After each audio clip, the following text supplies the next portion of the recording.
I'm going to move on now to talk about local development plans. So obviously, as you know, local development plans together with NPF4 form the development plan. Each authority can produce one or more for their area. They're required to be produced as soon as practicably after the 2019 Act. So many authorities in Scotland are actively working on them right now.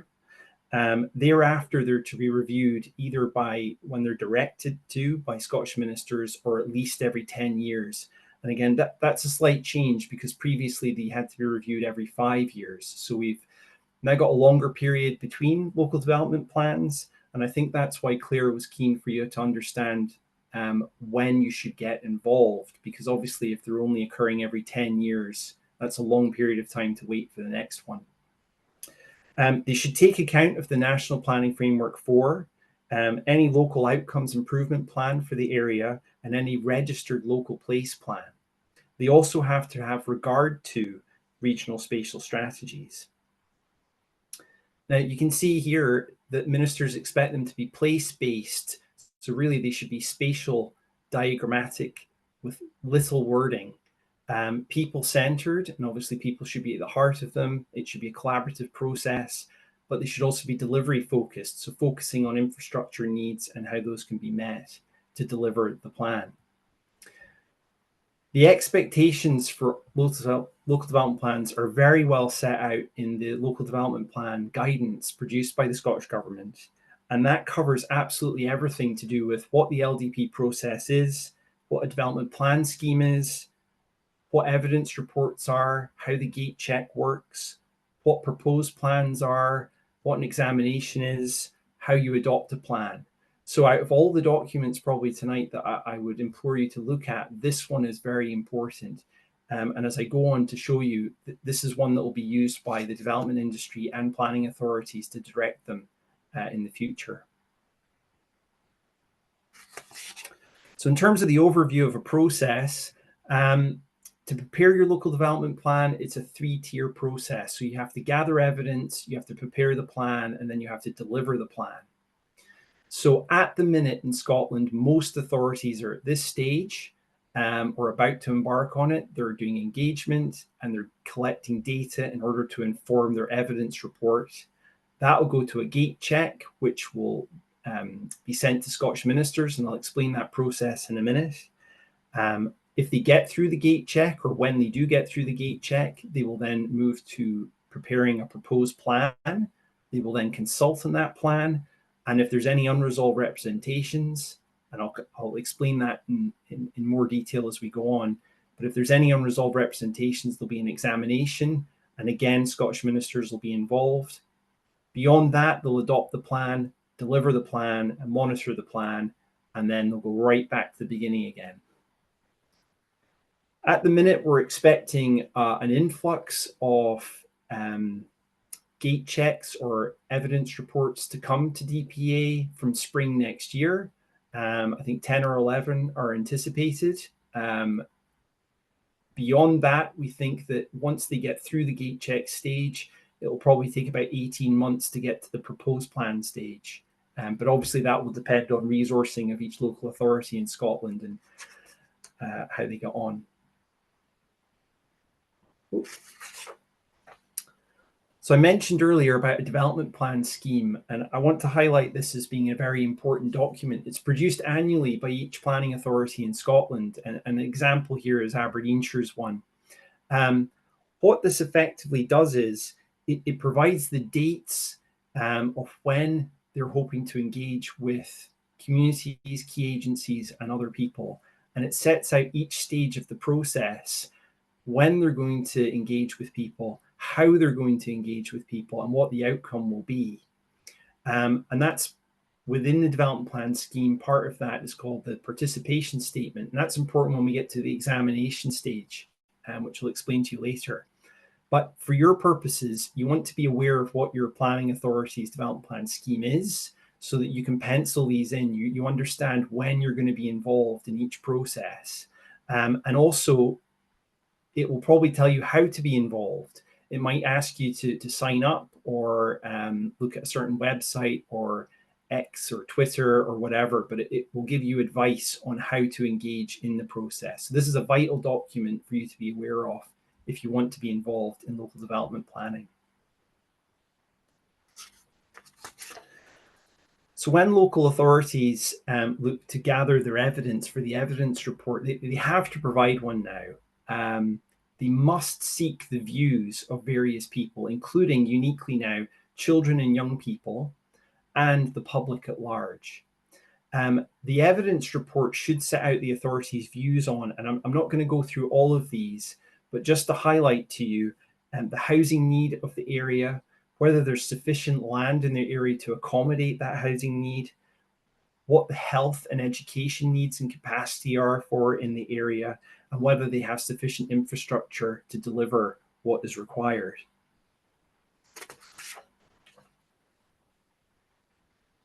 The evidence report that they prepare should also include a statement on the way that they engage with the public at large and others, and expressly say how those any representations have been taken into account when preparing the evidence report. Once it's submitted to Scottish ministers, they'll appoint a person, i.e. a reporter like myself, and our job will be to assess whether the report contains sufficient information to enable the planning authority to prepare a local development plan. So it's a crucial stage. They have to get through that stage, and what we're calling it is a gate check. Now, during that gate check process, we could go to parties and ask for further information for us to understand any disputes in terms of the sufficiency of the information that's provided. The outcome is that either we're satisfied, in which case the local authority, planning authority, can go ahead and start preparing their local development plan. However, if we're not satisfied, then we will prepare a report that will go back to the planning authority and require them to revise their evidence report and resubmit before they can go on to prepare their local development plan. We have prepared a guidance note on gate checks, and as I said to you at the beginning, we haven't had one yet, so this will be a document that changes over time, I'm sure. But you'll note that our job, as we foresee it, will not be to test the overall sufficiency of the engagement process at that point, but just to ensure that parties have been engaged and the relevant stakeholders have been involved. Again, I implore you to have a look at the local development planning guidance, but you can see within the guidance, and this is just an extract on greenbelt, this is very instructive to planning authorities. So it tells them, because of this part of legislation, you should look at this. This is what National Planning Framework 4 is expecting you to look at. In this instance, local landscape character assessment documents could be of use to you. And then it's giving them considerations to think about in terms of compiling their evidence report. And then helpfully, there's a table, a schedule that they can all fill in. So for each topic, they can fill in what the topic is. So in this case, it'd be greenbelt, and then they can link the evidence. They can give us a summary of it. They can summarize the stakeholder engagement, which again is very important, implications for the plan, and then if there's any agreement or disagreement. And I would suggest that it's at this point that reporters in particular will be very interested. Areas of dispute in terms of the sufficiency of the information will be what we'll be honing in on during the gate check. I should say, so all these topics will probably, I would envisage, be compiled together to produce the evidence report. So the evidence report, I don't know how many topics it might cover, but it will be appended, and there may be a lot of associated documents that are linked to.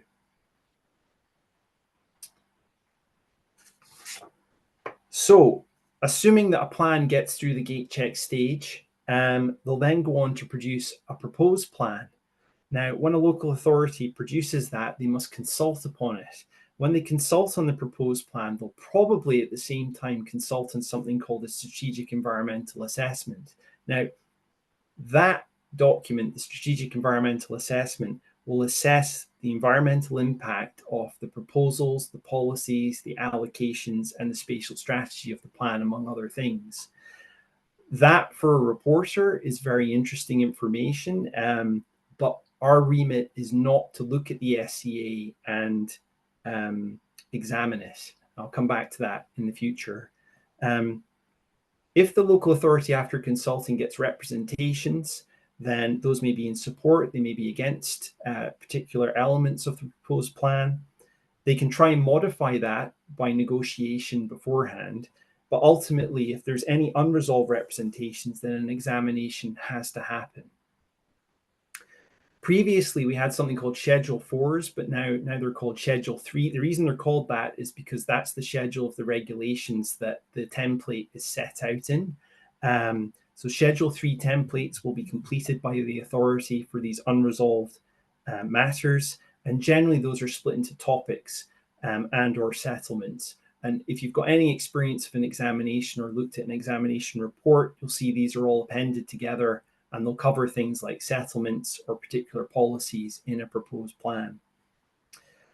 When we do an examination, an appointed person will carry it out, and the first thing that appointed person, the appointed reporter, will do is look at whether or not the planning authority has consulted people in the way it said it would in its participation statement.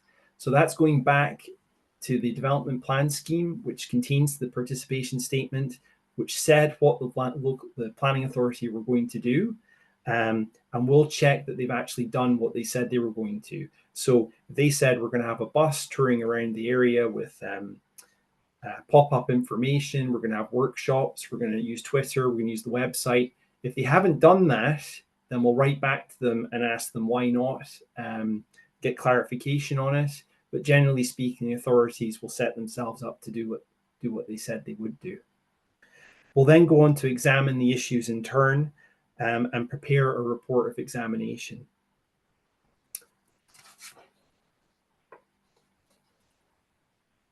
The examination process itself is limited to only assess issues raised in unresolved representations. We can't look beyond that. So if we're looking through a local development plan and we think, wow, I don't agree with that policy, or I don't agree with that, we've got no remit to look at that as a reporter unless there's an unresolved representation to it or to that matter. And that sometimes can create an issue of inconsistency. You might ask, well, why has a reporter made a recommendation on X, but they haven't looked at Y? And the reason we haven't looked at Y is because there isn't an unresolved representation to it. So we've got no remit to go there. I'd suggest that the usual process for a reporter in examining a plan would be to review the National Planning Framework for, firstly, the evidence report in the future. What does that say about the proposed plan? The content of the strategic environmental assessment, the delivery program in terms of the programming for, say, a housing site, representations received, documents submitted, the mapping of the area, and crucially, if it's a site that's allocated a site inspection. I'd say again, generally, rarely, in fact, I've never not visited a site that there's a dispute on. So we would do that to understand what's going on in an area. An examination in terms of the process is at the discretion of a reporter.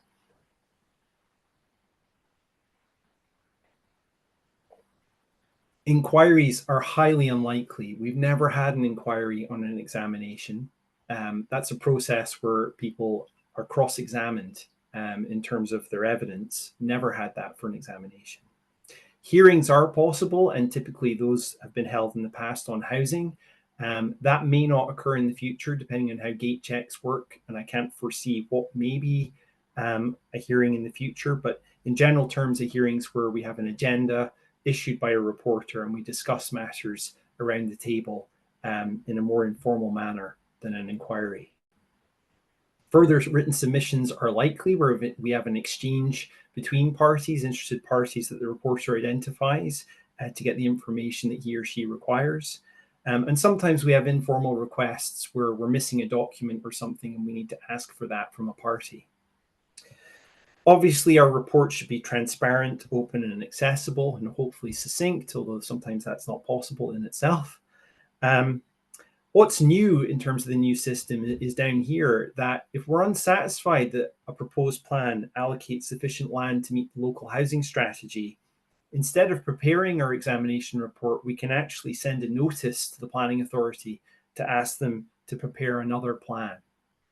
When it comes to recommendations, we can modify the plan, recommend it's being modified, or if we don't feel it can be modified, then we can ask the local authority to change it in another manner or take some other specified action. There are a few grounds for refusing reporters' recommendations, and those are if our recommendation would be inconsistent with what's in National Planning Framework 4 or a National Park Plan, if it would be incompatible with the habitat regulations, or if we were completely unreasonable based on the evidence that was before us. After the examination report's completed, the local authority has a period of time in which to review it and then go ahead and adopt the plan. And here's an example, Aberdeenshire adopting their plan in January of this year. And within that local development plan, there will be a proposals map or proposals maps or spatial diagrams that will show the allocation of land, either for housing, for business, for greenbelt, for open space. And it will contain a suite of policies. In this case, here's a policy on special rural areas, which encapsulates the greenbelt. And so if we had a proposal for something in the greenbelt, a decision maker would look at what this, what the criteria are in terms of what permitted development would be allowed in the greenbelt. And now what they would also do is they look at National Planning Framework 4, and in this case, Policy 8 and greenbelts, and the two together would form the development plan in terms of decision making. And that's crucial because the Planning Act requires us to make decisions, particularly on planning applications, in accord with the development plan unless material considerations indicate otherwise. So that's important. Now, that's me in terms of local development plans. I'll take a pause for a second, but you can obviously think of any questions and we can come back to this at the end because there's a lot to digest there.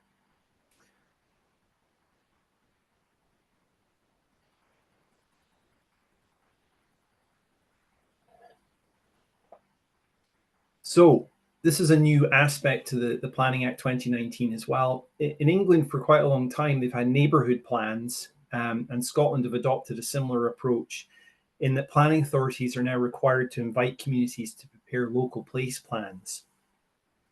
These aren't part of the development plan, but so in a sense, they're non-statutory spatial plans, but they represent what a community would like to happen in their area. Once registered, a local place plan will be taken into account in the preparation of local development plans. And indeed, I would consider them to probably be a material consideration in decision making as well. There is a circular, as I say, on how to prepare local place plans, and the Transforming Scotland website has a how to do local place plans guide. There are very good resources out there. There's a blog on the Planning Democracy website about local place planning, and that in turn will give you some examples. Here's a registered place plan from up in Highland at the Strathethric and Foyers local place plan. And you can see, obviously it's a written document with a planning consultant helping the community council, to prepare it. It contains plans of the area and then their aspirations for what should happen in those particular areas. There are tools which can enable communities to produce their own local place plans, including the Our Place and the Place Builder tool, which you can have a look at by searching through Google, I'm sure.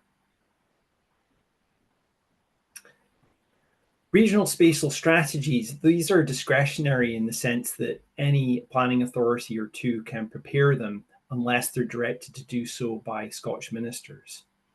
They're a long-term non-statutory spatial strategy. So they're not the same as a strategic development plan, which used to be part of the development plan. They are essentially informative.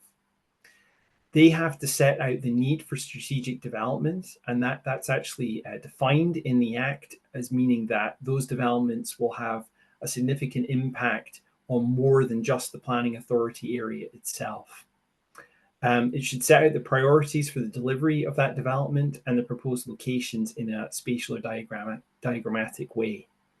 Now, before they adopt those, they have to produce a draft They have to produce a summary of the information that they've taken into account, and they also have to allow a period for representation. So again, there's another opportunity, should you be in an area which is producing a regional spatial strategy, to be involved in that production. Once they're adopted, they've got to be kept under review and refreshed at least every 10 years. Now, the two that I'm aware of at the minute are there's an interim regional spatial strategy for the Edinburgh region, and there's also a regional spatial strategy being produced for Glasgow and its wider environs. So those areas, of course, would have been the Southeast Scotland and Edinburgh Strategic Development Plan area previously, and the Clyde Plan Strategic Development Plan. So it kind of makes sense that they're moving forward with regional spatial strategies.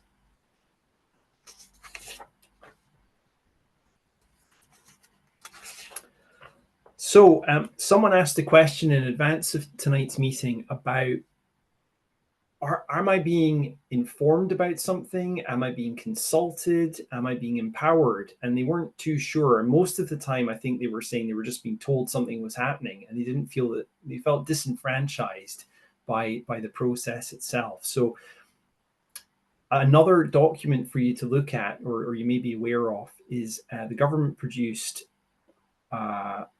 guidance on effective community engagement when preparing local development plans. And within that, it gives you different levels of engagement and participation, from are you being informed, are you being consulted, are you being empowered? And it explains what all those terms mean. And then helpfully, it shows at each stage of the plan process where you might be involved and what you can expect in terms of, are you being asked to produce something, or are you being told about something?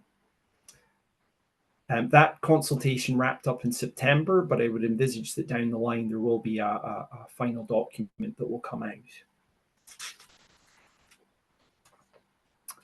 So from my perspective, a quick recap on when can you be involved in development planning. Well, you may be invited to prepare a local place plan, and that's your opportunity to say what you would like to happen in your community. You can provide representations to regional spatial strategies if you live within an area that's producing one. You should be aware of the development plan scheme for your area and the participation statement within it. And indeed, the local authority should ask for people's views on that document every year when it's produced. You should respond to the evidence gathering actions that are happening. And of course, you can look at the participation statement to see when those may be happening. You should provide responses on proposed plans if you wish and if you want to. And those don't have to be objections. They can be in support or net neutral. Be responsive if you're invited by a reporter to engage with gate checks and or examinations. Be aware of the local plan when it's actually adopted and its delivery program, which will be monitored and reviewed. I think it's particularly important to know when your local development plan has been adopted, particularly if you're interested in development happening in your area. And if you wish, you should also be involved in the suite of other non-statutory planning guidance that might be produced in your area and which planning authorities could consult on, including design frameworks, development briefs, master plans, design statements.